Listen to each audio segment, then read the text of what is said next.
Welcome to You Should Know, a series about the things you should have been taught in high school, but weren't. In each episode, we'll dive into a topic that's important to understand and easy to implement into your life. We'll talk to experts, break down complex ideas, and give you the information that you need to make informed decisions. So whether you're looking to learn something new or just want to stay up to date on the latest news, You Should Know is the place for you. So give us a thumbs up, leave a comment, and let's get started.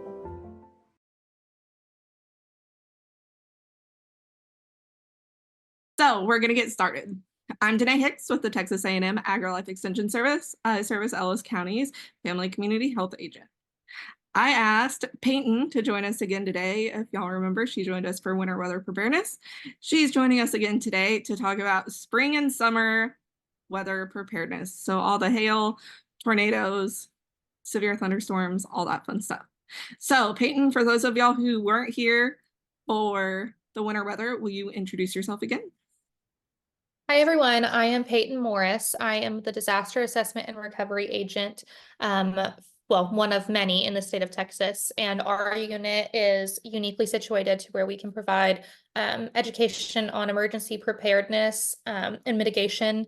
And we also provide recovery and response, as well as educational aspect of preparing for disasters. So I would like to thank Danae for having me again and having me back to talk about spring and summer weather. All right, so let's jump right in. Why is planning and preparing for spring weather emergencies important? So it's particularly important to prepare for any disaster that could strike, but especially in Texas with the severe weather that typically happens, right? We need to have a plan in place because having a plan in place for any sort of weather event will also reduce a disaster happening within a disaster. Yeah, so what are some specific weather patterns or the weather that we struggle with during spring that I'm sure we're all aware of, but that we're going to kind of highlight today? So we all know and love Texas weather is unpredictable, right? So we typically jump from severe winter weather with snowmageddon and ice and power outages to severe storms, including hail, heavy winds, tornadoes, all the fun stuff. And we need to just have that in the back of our minds that we jump from one severe weather situation to another, typically in Texas. So given those challenges, we've got heavy wind, heavy rain, hail, tornadoes. What advice do you have for individuals or families that are going to create an emergency plan? So as I mentioned in the winter preparedness podcast, definitely having a plan in place. No matter what the incident is, it's pretty generic, but as well as family specific. Knowing what items and resources to have in your vehicle as well as in your home, knowing where to go, who to contact, and what to do in an event like severe weather. Is extremely crucial, and knowing where to get your information is also extremely crucial in today's day and age with our cell phones. We typically rely heavily on our cell phones, and sometimes that's not always the only or the best place to get our information. So if you're going to create a comprehensive emergency plan, gathering those resources, there's a ton out there, and knowing what to have in your go kit and having one and being prepared.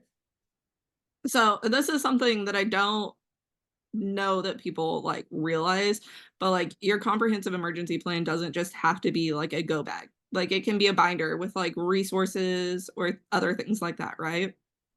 Correct. So when you typically think of having an emergency plan, you think of having a go kit, and that's such a surface level thing. But knowing who to contact, like if you have elderlies or young children in your family that have medical conditions, particularly like if there were a tornado to blow through a specific part of your community, where is your next closest hospital?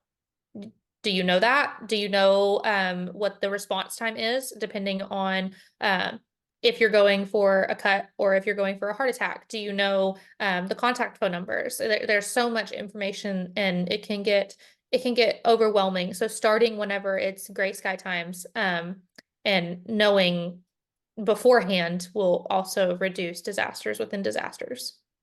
Perfect. So, what are some absolute necessities of an effective emergency kit for spring weather? I know we talked in the winter video about ice scrapers. We can probably like store those in the garage. We probably won't need ice scrapers for our tornado weather, but what do we need to add for spring? So definitely keeping adequate food and water and checking those expiration dates. If you create a food and water emergency kit or add food and water to your emergency kit in the winter, with those being dry goods, they should stay good for a long time. But if you're not having that in the back of your mind, that food could either be eaten. Like I had mentioned in the winter episode, I keep goldfish in my car. Well, I eat a lot of goldfish. So if you don't have those goldfish, then you are not having a food source for your emergency kit. But specifically for spring weather emergencies, definitely having a form of communication, with it being tornado season, knowing where to go and whether to hunker down or to leave. If you have enough adequate time to leave, because you're watching the news and the weather, definitely, that is an option, knowing where to go and not just being in your car during a severe weather event.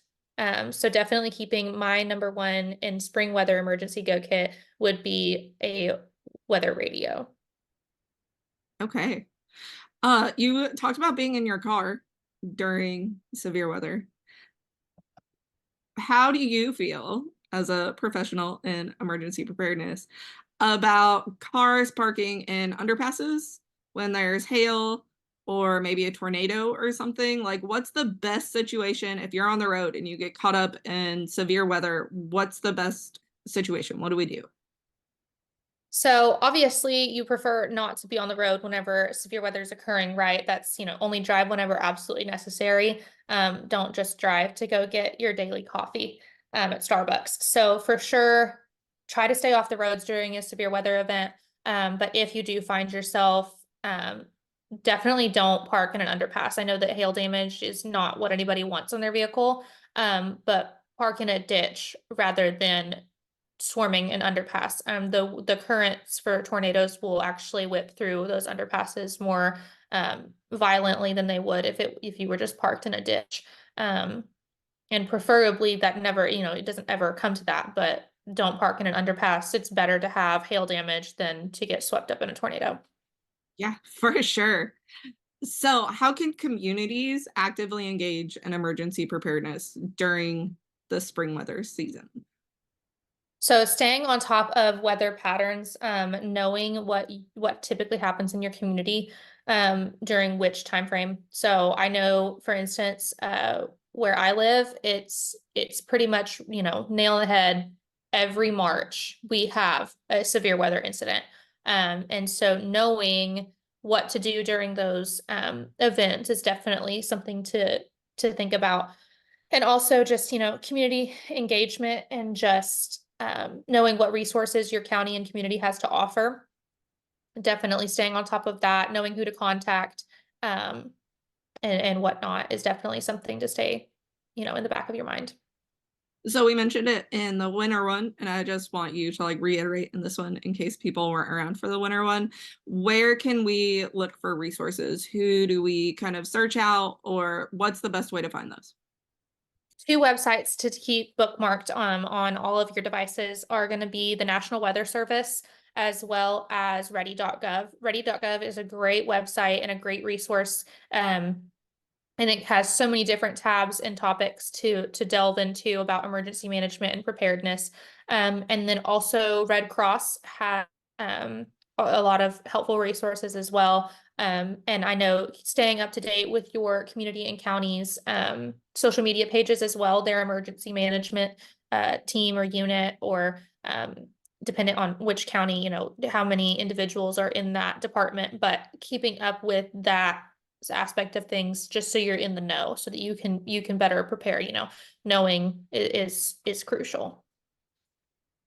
Perfect. Do we need to take any special considerations when it comes to pets? I know a lot of people keep their pets indoors, but there are some of us that keep them outdoors or they prefer to be outdoors. What are some preparations that we can do for them? So in regards to pets, always, if you can, bring them indoors. Obviously, you can't bring livestock indoors, but ensuring that they have their collars and identification tags up to date is crucial. If they're microchipped, or if they just have a collar with their tag on it, so that way, if they do get separated from you, they can be easily located. For animals like livestock, I know with my horses, I'll write my phone number on their halters and leave their halters on, and leave them out, instead of confining them whenever a tornado is potentially coming. Also having, keeping them in mind whenever you're creating your go kit, having them have adequate food and water, with your emergency evacuation checklist. And then also, like I had mentioned before, knowing where your most local veterinarian is and knowing where also the second closest veterinarian is, just in case, in the line of fire, you don't know where disaster will strike. So if a disaster does hit your local veterinarian, then potentially having a backup plan in place is crucial. It'd probably be good to keep vet records pretty current in your house just in case you do have to go to another vet.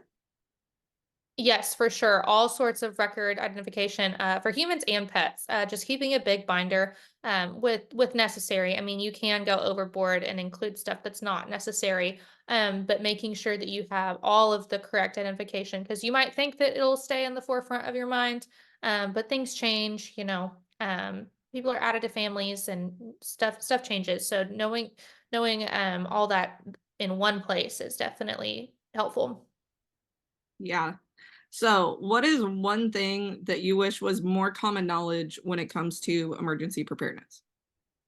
So definitely my number one takeaway point would be that having an emergency plan, whether it be for winter weather, severe weather in the spring, um, wildfire, anything, having a plan in place will reduce having to fix a larger issue and having more recovery aspect. So having a plan in place will allow your entire family to be on the same page, and be better prepared so that you're not scrambling in the heat of a disaster, and rushing during a disaster will evidently lead to a bigger problem within a problem. Yeah, so we're going to try to reduce those disasters within disasters, right? Yes, for sure. All right. Well, thank you for joining me today. I appreciate you coming on again and sharing emergency preparedness information for all of the viewers. Of course. Thank you so much for having me. And if anybody has any questions, feel free to reach out to Danae and she'll get you in contact with a DAR agent. I sure can. Thanks, Peyton. This has been You Should Know. Don't forget to leave us a thumbs up and a comment about what you learned today. We're so glad you stopped by. And as always, if you'd like to reach out to us, email us at youshouldknowwithdanae@gmail.com. We'll see you next time.